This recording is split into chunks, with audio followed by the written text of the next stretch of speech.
Standard 10 Computer Subject Chapter number 11 beginning કરીએ છીએ આપણે સ્ટાર્ટ કરીએ છીએ. ચેપ્ટર 10 જે છે એ સી લેંગ્વેજના બેઝિક્સ ના સંબંધિત આપણે માહિતી જે છે જોયેલી હતી કે સી લેંગ્વેજ જે છે એ શું છે અને કઈ રીતના તેનો ઉપયોગ થાય છે, એની હિસ્ટ્રીના અબાઉટ એ બધી વસ્તુ જે છે જોયેલી હતી લાસ્ટમાં. ચેપ્ટર 11 જે છે એ છે ડેટા ટાઈપ્સ અને operators in language C. Data types જે છે એટલે કે ડેટાના પ્રકાર, જે રીતે આપણે મેન્યુઅલી નોટ ઉપર પેનથી કોઈ પણ વસ્તુ જે છે લખાણ જે છે લખતા હોઈએ, જેમ કે શાબ્દિક લખાણ છે એટલે કે કેરેક્ટર્સ, પછી અંક એટલે કે ન્યુમેરિકલ જે છે આંકડાઓ લખતા હોઈએ, યા તો કોઈ એરો છે યા તો કોઈ એસ્ટ્રિકની નિશાની એટલે કે કોઈ સ્પેશિયલ સિમ્બોલ છે. આ તમામ વસ્તુ જે છે આપણે નોટ અને પેન ઉપર નોટ પેનનો ઉપયોગ કરી અને મેન્યુઅલી જે છે કરતા હોઈએ.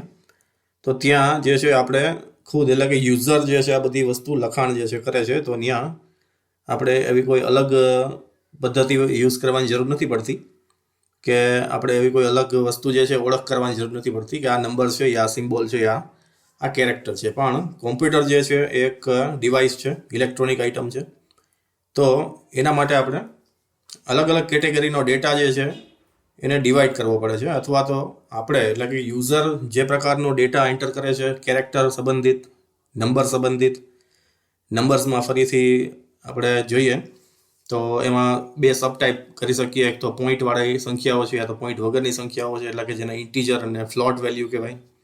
આવા પણ નંબર્સ છે હોય છે. પછી ડેટ અને ટાઈમની વેલ્યુ છે, તો ડેટ અને ટાઈમ જે છે એક નંબર જ છે આપણા માટે, પણ કોમ્પ્યુટર માટે એની કેટેગરી જે છે એ ડેટ અને ટાઈમની અલગ છે, એટલે કે એ નંબર્સમાં નથી પણ અલગ કેટેગરી, અલગ ડેટાનો પ્રકાર છે, જેને ડેટા ટાઈપ કહેવાય. ટાઈપ એટલે કે પ્રકાર, એટલે કે ડેટાનો પ્રકાર. તો એ ફોર એક્ઝામ્પલ ડેટ અને ટાઈમ પ્રકારનો ડેટા. એ જ રીતે કેરેક્ટર જે છે એમાં પણ બે સબ ટાઈપ પાડી શકીએ આપણે, સિંગલ કેરેક્ટર અને મલ્ટિપલ કેરેક્ટર્સ. એટલે કે ફોર એક્ઝામ્પલ એ યા બી યા સી, જેને સિંગલ કેરેક્ટર્સ કહીએ આપણે. ટોટલ 3 કેરેક્ટર્સ થયા, એ બી ને સી, અથવા તો એ તો સિંગલ કેરેક્ટર છે.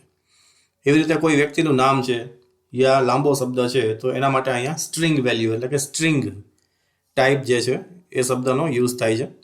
તો ત્યાં એક કરતાં વધારે કેરેક્ટર્સ શબ્દો છે, તો એના માટે અહીંયા મલ્ટી કેરેક્ટર્સ આપણે યુઝ કરીએ છીએ. તો સી લેંગ્વેજમાં અહીંયા સ્ટ્રિંગ શબ્દ યુઝ થાય છે. એ તમામ બાબતો જે છે એને ડેટા ટાઈપ્સ કહેવાય. એટલે કે અહીંયા આપણે આગળ પર પ્રોગ્રામ જે પ્રેક્ટિકલના બનાવશું એની અંદર જે અલગ અલગ ટાઈપના ડેટા જે છે એન્ટર કરવાના થશે. જેમ કે 5 સબ્જેક્ટની વેલ્યુ જે છે, માર્ક્સ છે એન્ટર કરો અને એનો એડિશન કરો, યા તો એનો પર્સન્ટેજ છે કાઉન્ટ કરો, યા પાસ યા ફેલની વેલ્યુ છે એ કાઉન્ટ કરો. તો એ વસ્તુ જે છે ત્યાં આપણે ફોર એક્ઝામ્પલ 5 સબ્જેક્ટના નંબર્સ જે છે, ડેટા જે છે એન્ટર કરીએ છીએ, માર્ક્સ એન્ટર કરીએ છીએ, તો એ પોઈન્ટ સાથે પણ હોય, પોઈન્ટ વગર પણ હોય. પોઈન્ટ વગર હોય છે તો એમાં એ ઇન્ટીજર કેટેગરીનો ડેટા જે છે આપણે એન્ટર કરાવવાનો થાય. તો ઇન્ટીજર કેટેગરી મીન્સ કે પોઈન્ટ વગરની સંખ્યાઓ. તો એ તો આપણને એટલે કે યુઝરને ખ્યાલ છે કે કયા પ્રકારનો ડેટા થયો, પણ કોમ્પ્યુટરને જે છે એટલે કે ખાસ કરીને પ્રોગ્રામિંગ ભાષામાં, જેમ કે અહીંયા સી લેંગ્વેજમાં આવો ડેટા એન્ટર કરવો હોય તો ત્યાં એટલે કે પ્રેક્ટિકલમાં એનો કોડ જે છે, પર્સન્ટ કોડ, જેને ફોર્મેટ સ્પેસિફાયર કોડ પણ કહેવાય છે, જે આ ફર્સ્ટ ટોપિકમાં, આ ફર્સ્ટ 11th નંબરના ચેપ્ટરમાં આ ફર્સ્ટ ટોપિકમાં આપણે ઇન્ક્લુડ કરશું. પર્સન્ટ ફોર એક્ઝામ્પલ ઇન્ટીજર માટે પર્સન્ટ ડી છે. ઇન્ટીજરમાં પાછા 5 જે છે એ સબ ટાઈપ છે એના. ઇન્ટીજર છે જે રેગ્યુલર આપણે નંબર્સ તરીકે યુઝ કરીએ છીએ. અનસાઇન જે છે ઇન્ટીજર એટલે કે કોઈ એમાં સાઇન નથી, મીન્સ કે માઇનસની સાઇન નથી, નેગેટિવ નંબર્સ નથી, પોઝિટિવ નંબર છે. એ ઉપરાંત લોંગ કેરેક્ટર, લાર્જેસ્ટ સ્ટોરેજ અથવા તો લાર્જેસ્ટ નંબર્સ આપણે એન્ટર કરવી છે, સિરીઝ છે એન્ટર કરવી છે, જેમ કે સૌથી લાંબી સંખ્યા. તો તેના માટે જે છે હેક્સાડેસિમલ ઇન્ટીજર કેટેગરી છે. શોર્ટ ઇન્ટીજર છે, એ જરૂરિયાત મુજબ જે છે એ કેટેગરી લેવામાં આવે છે અને એનો કોડ જે છે સ્પેસિફિક એના માટે ડિફાઇન કરેલો છે. એ ઉપરાંત લોંગ ઇન્ટીજર છે, તેના માટે એલ અને ડી ડિફાઇન કરેલો છે. મોટા ભાગે જે છે આપણે અહીંયા ધોરણ 10ની વાત કરીએ તો એક્ઝામ્પલ સ્વરૂપે આપણે ઇન્ટીજર જે છે રેગ્યુલર ઇન્ટીજર જેના માટે %d એનો કોડ છે એટલે કે ફોર્મેટ સ્પેસિફાયર કોડ ઇન્ટીજરનો %d છે એનો આપણે યુઝ કરશું. એની સાથે સાથે આપણે આ જે કોડ ધારેલો છે તો એમાં આપણે એક વેલ્યુ નાખીએ છીએ, જેમ કે મેથ્સના માર્ક્સ છે આપણે એન્ટર કર્યા કે 75, તો એ એક વેલ્યુ જે છે એ કેટલી સ્ટોરેજ છે રોકે છે યા તો એને કેટલી સ્ટોરેજની જરૂરિયાત રહે છે. એટલે કે આપણી સ્ટોરેજ ડિવાઇસમાં યા તો મેમરીમાં યા તો આપણી હાર્ડ ડિસ્કની વાત કરીએ તો એમાં એક જે વેરિયેબલ આનો ધારેલો હોય કેનો તો કે ઇન્ટીજરનો, અને એની અંદર આપણે વેલ્યુ એન્ટર કરી હોય તો એ આપણી હાર્ડ ડિસ્કમાં કેટલી સ્પેસ રોકે. તો એ બે રીતે અહીંયા દર્શાવેલી છે, બીટ્સમાં પણ દર્શાવેલી છે અને બાઇટ્સમાં પણ દર્શાવેલી છે. બીટ્સ શું છે અને બાઇટ્સ શું છે અહીંયા ઉપર સિમ્પ્લિફાઈ કરેલું જ છે. આ જે પણ આખા અલગ અલગ કેટેગરીના ડિસ્ક્રાઇબ કરેલા જે નંબર્સ છે અલગ અલગ બીટ્સથી લઈ અને બાઇટ્સની વચ્ચેના, એમાં આપણે આ વસ્તુ સિમ્પ્લિફાઈ કરશું. તો સૌથી પહેલો ટોપિક જે છે અહીંયા ડેટા ટાઈપ્સ અને ફોર્મેટ સ્પેસિફાયર કોડ્સ. એટલે કે આપણે અહીંયા બે વસ્તુ યાદ રાખવાની છે. એક તો આ જે છે ડેટા ટાઈપ એટલે કે ડેટાના પ્રકાર, ઇન્ટીજર, ફ્લોટ, ડબલ અને કેરેક્ટર. એ ચાર વિશે આપણે માહિતી મેળવશું. એના સબ ટાઈપ જે છે ખાલી સમજવાના છે. અને મેઇન વસ્તુ જે છે એ છે આ % કોડ જેને કહેવાય અથવા એકચ્યુઅલ નામ છે એનું ફોર્મેટ સ્પેસિફાયર કોડ્સ. ઉપર પણ હેડિંગ લખેલું છે ફોર્મેટ સ્પેસિફાયર કોડ્સ, કાઉન્સમાં એને કહી શકીએ આપણે કે %કોડ્સ. અને એની સ્ટોરેજ જે છે એ એક વેરિયેબલ આપણે એન્ટર કરેલો હોય યા ધારેલો હોય એમાં વેલ્યુ એન્ટર કરાવેલી હોય તો એ કેટલી સ્પેસ રોકે એના માટે બીટ્સ અને બાઇટ્સ છે એ સમજવું પડશે. એટલે આ ટોપિકમાં જનરલી બીટ એન્ડ બાઇટ્સ છે એ ફક્ત સમજવા માટે છે, કોઈ યાદ રાખવાની જરૂર નથી. MCQ ક્વેશ્ચન ફોર્મેટ છે એટલે એના માટે આપણે આ ફોર્મેટ સ્પેસિફાયર કોડ જે છે એ યાદ રાખવાના છે. અને મેઇન ડેટા ટાઈપ્સ જે છે એ 4 જ છે. સબ ડેટા ટાઈપ જે છે એ એની સ્પેસિફિક અલગ અલગ છે દરેકની, એટલે એ વસ્તુ યાદ રાખવાની છે. તો સૌથી પહેલાં જે છે અહીંયા આપણે બીટ્સ અને બાઇટ્સ જે છે એ સમજી લઈએ કે આપણે કોમ્પ્યુટરની અંદર એક કેરેક્ટર એ પ્રેસ કરીએ યા તો બી પ્રેસ કરીએ યા સી પ્રેસ કરીએ. ફોર એક્ઝામ્પલ આ એ જે છે અહીંયા ટાઈપ કરીએ છીએ આપણે ફોર એક્ઝામ્પલ એ, તો એક એ જે છે એ આપણને અહીંયા એક આલ્ફાબેટિકલ એ સિંગલ કેરેક્ટર દેખાય છે અને એક આપણે કેરેક્ટર કહી શકીએ, એક કેરેક્ટર એન્ટર કર્યું. કોમ્પ્યુટર જે છે એને 8 ટાઈમ 0 અને 1માં કન્વર્ટ કરશે જેને કહેવાશે બીટ્સ. આ બીટ્સનું આખું નામ થશે બાઇનરી ડિજિટ્સ અથવા ડિજિટ. જેમ કે એક સિંગલ 1 હોય યા સિંગલ 0 હોય તો એને બાઇનરી ડિજિટ કહેવાય. 1 ને 0 બે ભેગા થાય, 1 ને 0 બે ભેગા થાય તો અહીંયા બે કેરેક્ટર થઈ ગયા. તો એ જે છે એને આપણે બે 0 અને બે બાઇનરી સંખ્યાઓ જે છે કહી શકીએ. તો આવા બે બાઇનરી સંખ્યાઓ એટલે કે ડિજિટ્સ, અને બાઇનરી એટલે દ્વિઅંકી, મીન્સ કે એમાં બે અંક છે, દ્વિઅંક છે. દ્વિ એટલે કે બે, કયા બે તો કે 0 અને 1. તો આવા 0 અને 1 જે છે જેને બીટ્સ કહેવાય, એટલે કે બે છે એટલે બીટ્સ એસ લાગે છે. સિંગલ 1 કે આ 0 હોય તો બીટ જે છે એનું આખું નામ બાઇનરી ડિજિટ. ડિજિટમાંથી ટી લેવામાં આવ્યો છે અને બાઇનરીમાંથી BI લેવામાં આવ્યા છે. BIT મીન્સ બીટ, અને બે હોય તો એસ લાગે છે તો બીટ્સ થાય છે. હવે આવા 0 1 જે છે ટોટલ બે 0 1 જેને બાઇનરી સંખ્યાઓ કહેવાય. બાઇનરી એટલે દ્વિઅંકી સંખ્યાઓ 0 અને 1 જે બે છે. આવા 8 ટાઈમ 0 અને 1 ઇન્ક્લુડ એટલે કે સાથે ભેગા થાય અને કમ્બાઈન થાય 8 0 અને 1. કયા કેરેક્ટર તો અહીંયા કાઉન્સમાં લખ્યા છે ફક્ત 0 1. 0 1 એટલા માટે કે કોમ્પ્યુટર જે છે એ આ 0 અને 1થી બનેલી ભાષા જેને બાઇનરી ભાષા કહેવાય, બાઇનરી લેંગ્વેજ, એમાં સમજે છે. દરેક વસ્તુ એ યા બી યા સી યા 1 2 3 યા સ્પેશિયલ સિમ્બોલ યા તો ઇવન ગ્રાફિક્સ, ડ્રોઈંગ્સ વગેરે, મલ્ટીમીડિયા ડેટા યા ફાઇલ્સ વગેરેને 0 અને 1માં કન્વર્ટ કરીને પોતે સ્ટોર કરીને રાખે છે. તો આપણે એક કેરેક્ટર સિંગલ કેરેક્ટર એન્ટર કરીએ એને કોમ્પ્યુટર 8 ટાઈમ 0 અને 1માં કન્વર્ટ કરશે. એટલે કે એની પાસે 8 ટાઈમ 0 અને 1 હશે. 8 0 અને 1થી બનેલું એક સમૂહ, એક ગ્રુપ હશે જેમાં ફોર એક્ઝામ્પલ 4 0 છે અને 4 1 છે બરાબર 8. તો 8 0 અને 1 થયા, જેને કહેવાશે 8 બીટ્સ, બાઇનરી સંખ્યાઓ, બાઇનરી ડિજિટ્સ. એને અહીંયા કોમ્પ્યુટરની ભાષામાં કહેવાશે 1 બાઇટ. બરાબર, 8 બીટ્સના સમૂહને 1 બાઇટ એટલે કે 1 બાઇટ કહેવાય.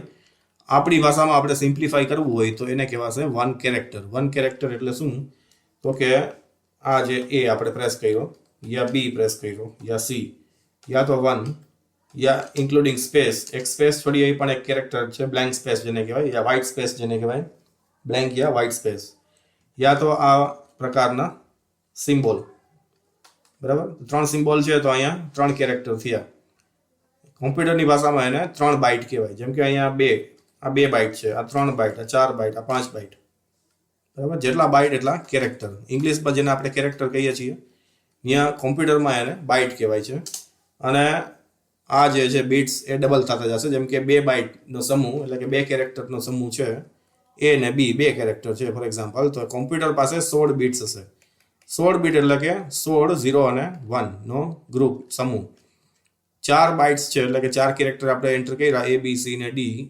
ટાઈપ કર્યા સેવ કર્યા એ ફાઇલને સેવ કરી દીધી તો કોમ્પ્યુટર પાસે 32 બીટ્સ હશે એ રીતના ડબલ છે થતું જશે 8 બાઇટ્સ એટલે કે 8 કેરેક્ટરનો સમૂહ હોય તો 64 બીટ સ્ટોર કરશે કોમ્પ્યુટર સો 16 બાઇટ્સ જે છે 16 બાઇટ એટલે કે 16 કેરેક્ટર્સ જે છે એ આપણે ટાઈપ કર્યા હોય તો 128 બીટ્સ જે છે એટલે કે 128 0 અને 1 કોમ્પ્યુટર છે એ કન્વર્ટ કરી સ્ટોર કરી અને એને ઓળખશે ટોટલ જે છે અહીંયા 16 બાઇટ્સ જે છે આ રીતના કન્વર્ટ કરી અને આપણે સમજી શકીએ છીએ સિમ્પ્લિફાય કરી શકીએ કે બીટ્સ જે છે ફોર એક્ઝામ્પલ 128 બીટ્સ તો એના કેટલા બાઇટ્સ થાય અને બાઇટ્સ જે છે એ થોડોક કોમ્પ્યુટરાઇઝ શબ્દ છે ટેકનિકલ શબ્દ છે તો એના એટલા જ કેરેક્ટર્સ જે છે એટલે કે 16 બરાબર 16 કેરેક્ટર 8 બાઇટ્સ તો 8 કેરેક્ટર એ રીતના લખીને સમજી શકીએ કે કેટલા કેરેક્ટર આપણે એન્ટર કર્યા એટલે કે આપણે એક નોટપેડની ફાઇલમાં 16 કેરેક્ટર એન્ટર કરીને સેવ કરી દીધી હોય અને એની સ્ટોરેજ જો ચેક કરીએ તો એ એપ્રોક્સિમેટ જે છે 128 બીટ્સ દર્શાવશે હવે અહીંયા આપણે નીચે જોઈએ આપણું જે મેઇન ટેબલ છે તો ઇન્ટીજર પ્રકારની ડેટા ટાઈપ જે છે એની અંદર 5 સબ કેટેગરી હોય છે ઇન્ટીજર અનસાઇન ઇન્ટીજર હેક્સાડેસિમલ અને શોર્ટ અને લોંગ એ જરૂરિયાત મુજબ એની લેન્થ મુજબ એની કેપેસિટી જે છે અહીંયા આપી છે એ આપણે સબ ટાઈપ છે લઈ શકીએ છીએ મોટાભાગે ઇન્ટીજર જે છે સિમ્પલ ઇન્ટીજર જે ફર્સ્ટ કેટેગરી અહીંયા છે એનો યુઝ છે વધારે જોવા મળે છે તો એનો ફોર્મેટ સ્પેસિફાયર કોડ છે %d એટલે કે આપણે આ કોડ જે છે ધારેલો હોય જ્યાં પ્રોગ્રામમાં ટાઈપ કરેલો હોય લખેલો હોય એ જગ્યાએ એ સ્થાને એક નંબર જે છે એ એન્ટ્રી માટેનું એનું સ્થાન જે છે બનશે જેમ કે એક આપણે ચેર રાખેલી છે તો એમાં કોઈ પર્સનને આપણે બેસાડી શકીએ છીએ 2 ચેર રાખેલી છે તો 2 પર્સન બેસાડી શકીએ છીએ 3 ચેર છે તો 3 પર્સન તો 3 પર્સનની રિક્વાયરમેન્ટ છે તો 3 ચેર આપણે રાખવી પડે છે એમ 3 વેલ્યુ આપણે એન્ટર કરાવી છે તો ફોર એક્ઝામ્પલ માટે તો 3 ટાઈમ %d અને %d આપણે લખવું પડે જે પ્લેસ ઉપર જે સ્થાને 3 વેલ્યુ છે એ એક્સેપ્ટ થશે એન્ટર થશે અને એ એક્સેપ્ટ થયેલી વેલ્યુ જે છે એટલે કે ઇન્ટીજર વેલ્યુ એની વાત કરીએ તો એ આગળ ઉપર જે છે એડિશનમાં યા સબટ્રેક્શનમાં યા મલ્ટી યા ડિવિઝનમાં એડ થશે એટલે કે રિઝલ્ટમાં જશે સૌથી પહેલા વેલ્યુ જે છે એન્ટર કરવા માટે આ કોડ જરૂરી હોય છે જે કોડ કહેવાય છે ઇન્ટીજર માટે %d એક %d આપણે મૂકીએ છીએ એટલે કે અહીંયા આના ઉપર એક વેલ્યુ જેમ કે 75 એન્ટર કરીએ તો એ સ્ટોરેજ કેપેસિટી કેટલી રોકે તો 32 બિટ્સની કેપેસિટી જે છે એને જોશે અથવા તો 4 બાઇટ્સની કેપેસિટી જે છે સ્ટોરેજ જે છે એ આપણી હાર્ડ ડિસ્કમાં રોકશે 4 બાઇટ્સની 4 બાઇટ્સ એટલે કે આ લાઈનમાં આપણે જોઈ શકીએ 4 કેરેક્ટરની જગ્યા જેટલી સ્પેસ જે છે ખૂબ જ ઓછી કહેવાય એટલે કે બહુ વધારે કેપેસિટી જે છે એ રિક્વાયર્ડ નથી એટલે કે બહુ જલ્દી આપણી મેમરી છે એ ફૂલ થઈ જાય 2-4 પ્રોગ્રામ બનાવીએ અને આપણી હાર્ડ ડિસ્ક ફૂલ થઈ જાય યા તો વધારે કેપેસિટી જે સ્ટોર છે એ થઈ જાય એવું કંઈ બનતું નથી આમાં નેક્સ્ટ કેટેગરી છે અનસાઇન ઇન્ટીજર એનો અંદર કોડ છે %u અનસાઇનનો u લેવામાં આવ્યો છે એની સ્ટોરેજ કેપેસિટી જે છે એ રિક્વાયર્ડ સેમ છે 32 બિટ્સ અને 4 બાઇટ્સ એટલે કે 4 કેરેક્ટર સુધીની જગ્યા જે છે 4 કેરેક્ટરની એન્ટ્રી કરશે એવું નથી પણ 4 કેરેક્ટર સુધીની જગ્યા સ્ટોરેજ છે એ આપણી હાર્ડ ડિસ્કમાં યા તો આપણી મેમરીમાં રોકશે હેક્સાડેસિમલ ઇન્ટીજરનો આપણે વેરિયેબલ ધાર્યો હોય એટલે કે %x નો યુઝ કર્યો છે તો 128 બિટ્સ એટલે કે 16 બાઇટ્સની સ્ટ્રેન્થ છે એટલે કે જગ્યા છે સ્ટોરેજ છે એ રોકશે આપણી મેમરીમાં કોમ્પ્યુટરની મેમરી જે પણ હોય નેક્સ્ટ કેટેગરી છે શોર્ટ ઇન્ટીજર એનો કોડ છે %h એની અંદર 32 અને 4 લોંગ ઇન્ટીજર, એમાં એલ ને ડી છે, સ્મોલ એલ અને ડી બંને સ્મોલ જ છે, પણ ફર્સ્ટ છે એલ છે. 64 અને 8 એટલે કે 8 બાઇટ્સ મીન્સ 8 કેરેક્ટર સુધીની સ્ટોરેજ સ્પેસ રોકશે આપણી મેમરીમાં. એના પછી કેટેગરી છે ફ્લોટિંગ વેલ્યુઝ જે છે આપણે એન્ટર કરી શકીએ. ફ્લોટિંગ વેલ્યુઝ એટલે કે પોઈન્ટવાળી વેલ્યુઓ, જેમ કે 10.5, 11.25, 13.75 વગેરે. 0.5 પણ હોઈ શકે. તો એના માટેનો પર્સન્ટ કોડ છે %f, જેની કેપેસિટી જે છે 32 બિટ્સ અને 4 બાઇટ્સ. એટલે કે આપણે એક વેરિયેબલ છે અનલિમિટેડ આપણે ધારી શકીએ છીએ. એક વેરિયેબલ આપણે ફ્લોટનો ધાર્યો છે, જેની અંદર પોઈન્ટવાળી વેલ્યુ એક એન્ટર કરી છે. તો એ વેલ્યુ જે છે એ સ્ટોરેજ છે, એટલે કે જગ્યા છે એ રોકે. તો એ જે જગ્યા યા સ્પેસ રોકે છે એ કેટલી રોકે છે એની સંખ્યા આ બતાવી છે અહીંયા. દરેકની અલગ અલગ છે. સ્ટોરેજ રિક્વાયર્ડ ઉપર હેડિંગમાં લખેલું જ છે. તો અને બંનેમાં છે કેટલા બીટ્સ, એટલે કે 0, 1 રોકશે, અને બાઇટ્સમાં કન્વર્ટ કરીએ તો કેટલી બાઇટ્સ રોકશે. બાઇટ્સ બરાબર કેરેક્ટર્સ, જેમ કે 4 બાઇટ્સ જે છે 4 કેરેક્ટર્સના બરાબર થયું. એટલી સ્પેસ છે ઓનલી સ્ટોરેજમાં, મેમરીમાં રોકે. હવે ફ્લોટની વેલ્યુઝ જે છે એ પોઈન્ટ પછીની 6 આંકડા સુધીની રાઉન્ડ ફિગર કહી શકીએ એ પ્રકારની. એટલે કે પોઈન્ટ પછીના 6 ફ્લોટિંગ વેલ્યુઝ જે છે અહીંયા સુધીની વેલ્યુ સ્વીકારશે અથવા તો એન્ટર કરી શકે છે. એનાથી વધારે આપણે વેલ્યુઝ જે એન્ટર કરાવવી હોય તો એટલે કે 6 થી લઈ અને 12 કેરેક્ટર સુધી પોઈન્ટ પછીની જે આગળની વેલ્યુ છે એની વાત થાય છે. ડેસિમલ પ્લેસીસ જેને કહેવાય. તો એ ડેસિમલ પ્લેસીસ જે છે એટલે કે પોઈન્ટ પછી 6 આંકડા સુધી જે એન્ટ્રી કરવાની થાય છે આપણે, એટલે પોઈન્ટ પછી વધારે એક્યુરસીવાળી જે વેલ્યુઝ છે એક્સેપ્ટ કરવી યા તો આન્સરમાં જતી હોય તોની વાત છે. એટલે કે આવી રિક્વાયરમેન્ટ છે તો હજી 6 થી આગળ જે છે આપણે વેલ્યુઝ છે રિક્વાયર થાય છે એન્ટર કરવા માટે, યા તો ચોક્કસ એવી એક્યુરેટ ગણતરી છે મેળવવા માટે. પોઈન્ટ પછી 8 યા પોઈન્ટ પછી 10 યા પોઈન્ટ પછીના 12 આંકડા સુધીની ચોકસાઈવાળી વેલ્યુ છે આપણે રિઝલ્ટમાં જોઈએ છે. તો એના માટે ડબલ છે. ડબલમાં 2 કેટેગરી છે, ડબલ અને લોંગ ડબલ. એના કોડ છે ડબલ માટે LF, અહીંયા LD હતું લોંગ ઇન્ટીજર. અહીંયા ડબલ જે છે એના માટે LF છે, અને લોંગ ડબલ માટે કેપિટલમાં L અને સ્મોલમાં F છે. આ દરેકના પ્રેક્ટિકલ એક્ઝામ્પલ આપણે જોશું એટલે વધારે આઈડિયા આવશે. અને બંનેની કેપેસિટી, સ્ટોરેજ કેપેસિટી જે રિક્વાયર્ડ થાય છે આની છે ડબલની 8 કેરેક્ટર્સ એટલે કે બાઇટ્સ અને 16 બાઇટ્સ લોંગ ડબલમાં. કેરેક્ટર જે છે એમાં 2 કેટેગરી પડે. એક તો આપણે સિંગલ કેરેક્ટર એન્ટર કરાવવો હોય, જેમ કે કોઈ વર્ગ જે છે, ક્લાસ જે છે એને આપણે નામ આપવામાં આવ્યું છે કે A યા B યા C ક્લાસ. તો ક્લાસ A યા ક્લાસ B યા ક્લાસ C. તો ફક્ત એક જ સિંગલ કેરેક્ટર આપણે એન્ટર કરાવવાનો છે. તો એના માટે %C જે છે કોડ છે, તો ત્યાં આપણે CHAR નામની સબ ટાઈપ જે છે એને જરૂરિયાત પડે, અને એનો કોડ છે એ લેવો પડે %C. કેરેક્ટર માટે %C છે, યાદ રાખવાનું છે ખાસ. અને એ જે છે ફક્ત 1 બાઇટ. 1 બાઇટ એટલા માટે કે આપણે આગળ ઉપર એક્ઝામ્પલ જોઈએ એ મુજબ એક કેરેક્ટર જે છે એની જ આપણે એન્ટ્રી અહીંયા કરીએ છીએ. કેરેક્ટર જ નામ છે અને કેરેક્ટરની એટલે કે એકની જ એન્ટ્રી થાય છે, અને એક કેરેક્ટર એટલે 1 બાઇટ. એને બીટ્સમાં કન્વર્ટ કરીએ તો 8 bits. 8 bits is equal to 1 byte. 1 byte એટલે કોમ્પ્યુટરની લેંગ્વેજ, અને આપણી લેંગ્વેજમાં 1 કેરેક્ટર. 1 કેરેક્ટર મીન્સ A યા B યા C, single character. String values જે છે એન્ટર કરવાની થાય, જેમ કે આખું સંસ્થાનું નામ લખવાનું છે, XYZ ઇન્સ્ટિટ્યૂટ યા XYZ સ્કૂલ યા XYZ કોચિંગ ઇન્સ્ટિટ્યૂટ યા કોલેજ. તો એ જે કાંઈ આખો શબ્દ લાંબો લોંગ શબ્દ છે તો એના માટે %S છે લેવાનો થાય છે સ્ટ્રિંગ વેલ્યુ માટે. અને એની જે છે લેન્થ જે છે એ આપણે ફિક્સ ન કરી શકીએ, કેમ કે કેટલા કેરેક્ટર્સની લેન્થ ધરાવતી સ્ટ્રિંગ વેલ્યુ એટલે કે શબ્દ આપણે એન્ટર કરીએ છીએ. 5 કેરેક્ટર્સ છે, 10 કેરેક્ટર્સ છે, યા 15 યા 20 કેરેક્ટર્સ છે. જેટલા કેરેક્ટર્સ, જેમ કે 16 કેરેક્ટર છે તો એ 16 બાઇટની જગ્યા રોકે, અથવા 128 બીટ્સની જગ્યા રોકે. એ આપણે અહીંયા એક્ઝામ્પલ તરીકે જોઈ શકીએ. પણ કેટલા કેરેક્ટર્સની સ્ટ્રિંગ છે એ જે તે એક્ઝામ્પલ યા પ્રોગ્રામ બનાવતી વખતે જ આપણે એન્ટર કરીએ અને એના ઉપરથી નક્કી કરી શકાય છે. એટલે અહીંયા એની કેપેસિટી જે છે આપેલી નથી. જેટલા કેરેક્ટર્સ એટલા બાઇટ્સ અથવા એટલા કેરેક્ટર્સ છે સ્ટોરેજ રોકે છે, જગ્યા રોકે છે, એ સમજવું. એટલી મેમરી રિક્વાયર થશે. નેક્સ્ટ કેટેગરી છે data types, types of operators. Data types જે છે આપણે જોઈએ અહીંયા 4 મેઇન ટાઈપ હતા અને દરેકના સબ ટાઈપ પણ હતા. ફ્લોટમાં સબ ટાઈપ નથી, ડબલમાં 2 છે, કેરેક્ટરમાં 2 છે અને ઇન્ટીજરમાં 5 છે અને દરેકના કોડ છે. હવે ઓપરેટર્સ જે છે લેંગ્વેજ સીના એ ટોટલ 8 ટાઈપના ઓપરેટર્સ છે. ઓપરેટર્સ એટલે કે આવા સિમ્બોલ્સ જેનો આપણે પ્રોગ્રામ દરમિયાન કોઈ ને કોઈ રીતે ઉપયોગ કરવાનો થાય છે. જેમ કે ઇક્વલ ટુનો ઉપયોગ છે એ કરવાનો થતો હોય, પ્લસ માઇનસ ગુણાકાર માટે એસ્ટ્રિકની સાઇન છે, ભાગાકાર માટે ફોરવર્ડ સ્લેશ છે, પર્સન્ટેજની જરૂરિયાત પડે આપણે કાઉન્ટ કરવાની.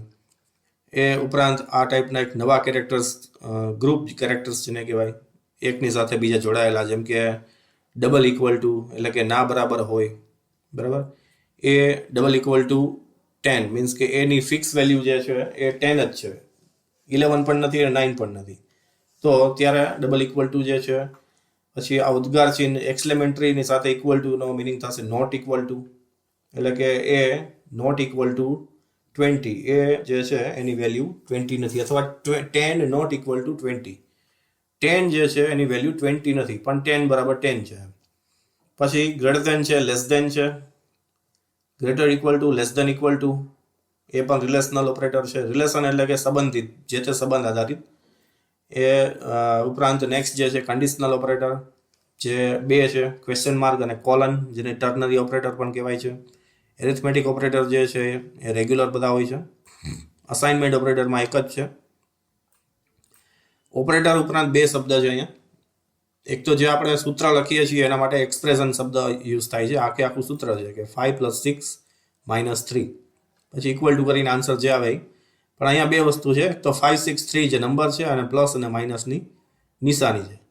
તો આવી નિશાનીઓ જે છે, પ્લસ માઇનસ ગુણાકાર ભાગાકાર એટલે કે મલ્ટિપ્લિકેશન અને ડિવિઝન, જેને કહેવાય છે ઓપરેટર્સ એટલે કે સિમ્બોલ્સ. અને 5 6 3 જે છે ઉપરના એક્ઝામ્પલ મુજબ વાત કરીએ તો એને કહેવાય છે ઓપરેન્ડ્સ. આ બંનેનો ડિફરન્સ છે ખાસ યાદ રાખવાનો છે. જે સૂત્ર યાદ એને કે એક્સપ્રેશન જે છે એમાં 2 વસ્તુ છે, સિમ્બોલ હોય યા તો નંબર હોય, તો નંબરને ઓપરેન્ડ્સ કહેવાય છે, અને આ પ્લસ માઇનસની જે સાઇન હોય છે, નિશાનીઓ હોય છે, સિમ્બોલ્સ હોય છે, એ સિમ્બોલને ઓપરેટર્સ કહેવાય છે. તો એવા ઓપરેટર્સના અહીંયા ટાઈપ્સ છે. ટોટલ અહીંયા 8 ટાઈપ્સ છે સી લેંગ્વેજમાં. એરિથમેટિક, જે પ્લસ માઇનસ રેગ્યુલર આપણે એરિથમેટિક ટાઈપના ઓપરેટર્સ જોઈએ, એને સિમ્બોલ્સ પણ કહેવાય, ઓપરેટર્સ પણ કહેવાય. અસાઇનમેન્ટ ઓપરેટર્સ તો એમાં ઇક્વલ ટુ એક જ છે, રિલેશનલમાં આ ટાઈપના છે, double equal to, not equal to, greater than, less than, greater equal to, less equal to. Conditional અથવા ટર્નરી ઓપરેટર્સમાં 2 છે, ક્વેશ્ચન માર્ક અને કોલન. આ ઓપરેટર્સ જે છે એ સિમ્બોલ અને એનો ટાઈપ જે છે ખાસ યાદ રાખવાનો છે. MCQના ક્વેશ્ચન સંબંધિત આ ટોપિકમાંથી ક્વેશ્ચન જે છે એ પૂછાઈ શકે કે એરિથમેટિક ઓપરેટર્સ છે કયા ટાઈપના સિમ્બોલ્સ ધરાવે છે, એમાં કયા સિમ્બોલ ઇન્ક્લુડ થાય છે. અસાઇનમેન્ટ ઓપરેટરમાં કયા સિમ્બોલ હોય, તો એમાં ઇક્વલ ટુ સાઇન છે, સિંગલ ઇક્વલ ટુ છે, ડબલ ઇક્વલ ટુ હોય તો રિલેશનલ ઓપરેટરમાં આવે, લેસ ઇક્વલ ટુ અને ગ્રેટર ઇક્વલ ટુ છે એ સિમ્બોલ હોય તો રિલેશનલ ઓપરેટરમાં આવે. જેમ કે ઇફ એજ જે છે એ ગ્રેટર ઇક્વલ ટુ 18 હોય તો લાયસન્સ ઇસ્યુડ, અથવા less than equal to age હોય તો લાયસન્સ નોટ ઇસ્યુડ. એવું આપણે કન્ડિશન છે એ દઈ શકીએ. એ ટાઈપની કન્ડિશન જે છે, શરત છે, એ આપવાનો પ્રોગ્રામ છે આવશે આગળ.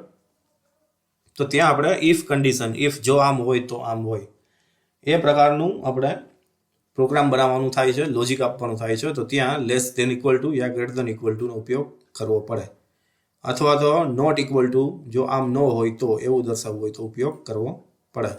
તો આવા સિમ્બોલ્સ જે છે એનું નામ છે રિલેશનલ ઓપરેટર. તો આપણને નામ ખાસ ખ્યાલ હોવો જોઈએ. પછી લોજિકલ ઓપરેટર્સ જે છે એ દરેક કોઈ પણ લેંગ્વેજ આપણે શીખીએ એમાં 3 જ હોય છે, એન્ડ, ઓર અને નોટ. એના સિમ્બોલ અલગ અલગ હોઈ શકે કોઈ પણ જે તે બીજી લેંગ્વેજમાં, પણ અહીંયા સી લેંગ્વેજની વાત કરીએ તો એન્ડ બરાબર ડબલ એન્ડની નિશાની છે. એટલે કે આપણે ક્યાંય પણ આવા ડબલ એન્ડની નિશાની છે જોઈએ તો એને લોજિકલ એન્ડ કહેવાય. સિમ્પલ એન્ડ નહીં પણ લોજિકલ એન્ડ ઓપરેટર. પછી 2 વખત પાઇપ સાઇન, 2 ઊભી લાઈન જે છે એને પાઇપ સાઇન કહેવાય, જે કીબોર્ડમાં અવેલેબલ હોય છે, એન્ટર કીની ઉપર હોય છે આ નિશાની, સિમ્બોલ. આ 2 વખત ટાઈપ કરેલ છે, એક સાથે 2 નથી આવતી. આ રીતના શિફ્ટની સાથે તમારે 2 વખત ટાઈપ કરવી પડે, જેને ઓરની નિશાની કહેવાય, એટલે કે અથવા, ઓર, લોજિકલ ઓર. અને આ સિંગલ જે એક્સક્લેમેટરી ઉદ્ગાર ચિહ્ન છે એ નોટની નિશાની છે, નોટ એટલે કે નથી. Logical not. નેક્સ્ટ કેટેગરી છે ઇન્ક્રીમેન્ટ અને ડિક્રીમેન્ટ ઓપરેટર્સ. સી લેંગ્વેજમાં અહીંયા આપણે એક વેલ્યુ ઇન્ક્રીઝ યા ડિક્રીઝ કરી શકીએ છીએ. એમાં બે સબ કેટેગરી છે, યા તો પ્રી મીન્સ અગાઉથી ઇન્ક્રીઝ કરી શકીએ, યા તો પછી એટલે કે પોસ્ટ મીન્સ પછીથી ઇન્ક્રીઝ કરી શકીએ. જેમ કે આપણે એક 10 નંબરની વેલ્યુ લીધી તો 10ની આગળ પ્રી એટલે કે 10ની પહેલાં અને પોસ્ટ એટલે કે 10ની પછી. તો પહેલાં જે છે એ વેલ્યુ એન્ટર કરાવી અને ઇન્ક્રીઝ છે કરી શકીએ. એટલે કે 10માં 111 જે છે એ ઇન્ક્રીઝ કરી શકીએ છીએ. અને પોસ્ટ જે છે પછી એટલે કે જે વેરિયેબલ છે આપણે જેમ કે એ નામનું વેરિયેબલ છે એમાં પાછળથી જે છે પોસ્ટ એટલે કે પછીથી યા પાછળથી વેલ્યુ છે એ ઇન્ક્રીઝ કરાવી શકીએ છીએ. એ જ રીતે પ્રી ડિક્રીમેન્ટ જે છે એટલે કે ઘટાડો, ડિક્રીમેન્ટ એટલે ઘટાડો. એકચ્યુઅલમાં આ ઓપરેટર્સ જે છે એ આ ટાઈપના છે, પ્લસ પ્લસ અને માઇનસ માઇનસ. એમાં વેરિયેબલની એ પહેલાં પણ રાખવામાં આવે છે, વેરિયેબલની પછી પણ રાખવામાં આવે છે. માઇનસમાં પણ એમ જ છે કે વેરિયેબલ જે હોય જેમ કે માઇનસ માઇનસ એ, તો એમાં એક છે ઘટાડો થાય, વેલ્યુ ઘટતી જાય. એકચ્યુઅલમાં અહીંયા એક કરતાં વધારે સિમ્બોલ્સ યા તો લાઇન જે છે એનું કોમ્બિનેશન કરીને આપણે કોઈ શેપ બનાવતા હોઈએ, જેમ કે એક પિરામિડનો શેપ બનાવવો છે યા તો સ્ટેપ્સ જેવો સિમ્બોલ બનાવવો છે યા શેપ બનાવવો છે, તો ત્યારે આ ટાઈપના ઓપરેટર્સનો ઉપયોગ થાય. જેમ કે પહેલું સ્ટેપ છે અહીંયા 1 સ્ટેપ છે, એના પછીના 2 સ્ટેપ છે, એના પછી 3 સ્ટેપ છે, એના પછી 4 સ્ટેપ છે, જેમાં એક જે છે પોઈન્ટ આગળ વધતો જાય છે. તો એ ટાઈપનું આપણે વર્ક કરવાનું થાય છે. અહીંયા ઇન્ક્રીમેન્ટ અને ડિક્રીમેન્ટનો ઉપયોગ થશે. પ્રેક્ટિકલ જોશો એટલે વધારે ખ્યાલ આવશે. નેક્સ્ટ જે છે એ ઉપરાંત બીટ વાઇઝ ઓપરેટર્સ અને સ્પેશિયલ ઓપરેટર્સ બે કેટેગરી છે. બીટ વાઇઝમાં સિંગલ છે, અહીંયા ડબલ એન્ડ બરાબર લોજિકલ એન્ડ થાય છે, તો સિંગલ એન્ડ જે છે એને બીટ વાઇઝ એન્ડ કહેવાય. સિંગલ પાઇપ સાઇન છે તો એને બીટ વાઇઝ ઓર કહેવાય. અને આ જે છે આ ટાઈપનો સિમ્બોલ હોય છે અને બીટ વાઇઝ નોટ છે કહેવામાં આવે છે. Is similar to no symbol છે આ, અને કહેવાય છે ઇઝ સિમિલર ટુ, ના બરાબર. પછી આ જે છે ઘાતની નિશાની એટલે કે કેરેટ સાઇન છે, જેને બીટ વાઇઝ એક્સક્લુઝિવ ઓર કહેવાય છે. પછી ડબલ લેસ ધેન જે છે લેફ્ટ શિફ્ટ કહેવાય છે, ડબલ ગ્રેટર જે છે એને રાઇટ શિફ્ટ કહેવાય છે. એ જરૂરિયાત મુજબ છે એનો યુઝ થાય છે, અને પ્રેક્ટિકલી કરીએ તો ખ્યાલ આવશે આનો શું પ્રેક્ટિકલી યુઝ છે, એ પરફોર્મ શું કરે છે. સ્પેશિયલ ઓપરેટર્સ જે છે એમાં 3 છે, એક સાઇઝ ઓફ અને કાઉન્સની નિશાની. એકચ્યુઅલમાં ફંક્શન છે પણ એને સી લેંગ્વેજમાં ઓપરેટર કહેવાય છે, જેનું આખું નામ છે સાઇઝ ઓફ ઓપરેટર. એનો પણ પ્રેક્ટિકલ પ્રોગ્રામ આવશે. પછી સિંગલ કોમા ક્યાંય યુઝ કરીએ આપણે અલ્પવિરામ તો એને કોમા ઓપરેટર કહેવાય, અને ફૂલ સ્ટોપ ક્યાંય મૂકીએ છીએ તો ફૂલ સ્ટોપ ઓપરેટર કહેવાય. પણ આ 3 કેટેગરી જે છે એના હેડિંગ જે આપવામાં આવ્યું છે એ છે સ્પેશિયલ કેરેક્ટર્સનું. તો આ ચેપ્ટરમાંથી ખાસ કરીને ઓપરેટર્સના સિમ્બોલ યાદ રાખવાના છે, એના મેઇન ટાઈપ્સ કેટલા છે, અને દરેક ટાઈપમાં સબ ટાઈપમાં કયા સિમ્બોલ્સ છે ઇન્ક્લુડ થાય છે, એ વસ્તુ ખાસ યાદ રાખવાની છે. અને ઉપર ફર્સ્ટ ટોપિક જે આપણે જોયો એમાં સી લેંગ્વેજમાં જે 4 ટાઈપની ડેટા ટાઈપ્સ જે છે એ ઇન્ક્લુડ થયેલી છે, અને એના ફોર્મેટ સ્પેસિફાયર કોડ્સ એ ખાસ યાદ રાખવાના છે. સ્ટોરેજ કેપેસિટી યાદ રાખવાની જરૂરિયાત નથી, પણ ફોર્મેટ સ્પેસિફાયર કોડ જે છે જેમ કે ઇન્ટીજર માટે %d, ફ્લોટ માટે %f, ડબલ માટે LF, લોંગ ડબલ હોય તો કેપિટલ L અને F, કેરેક્ટર %c, સ્ટ્રિંગમાં %s, આ બધી જે કેરેક્ટર્સ વેલ્યુ છે એટલે કે કોડ્સ છે પર્સન્ટેજ કોડ્સ એ ખાસ યાદ રાખવાના છે. અને આ આખી ફાઇલ જે છે ચેપ્ટર 11ની જેમાં મેઇન 2 ટોપિક આપણે જોયા, બંને ટોપિક જે છે એટલે કે આખી આ ફાઇલ જે છે એ તમારે ફેર નોટમાં ખાસ એક્ઝામ ઓરિએન્ટેડ અને MCQ ક્વેશ્ચન આમાંથી પૂછાઈ શકે એવા પોસિબિલિટી વધારે છે, એટલા માટે આ આખી ફાઇલ જે છે એ ફેર નોટમાં લખવાની છે. ચેપ્ટર નંબર 12 જે છે નેક્સ્ટ આગળ ઉપર જોઈશું આપણે નેક્સ્ટ લેક્ચરમાં. Thank you.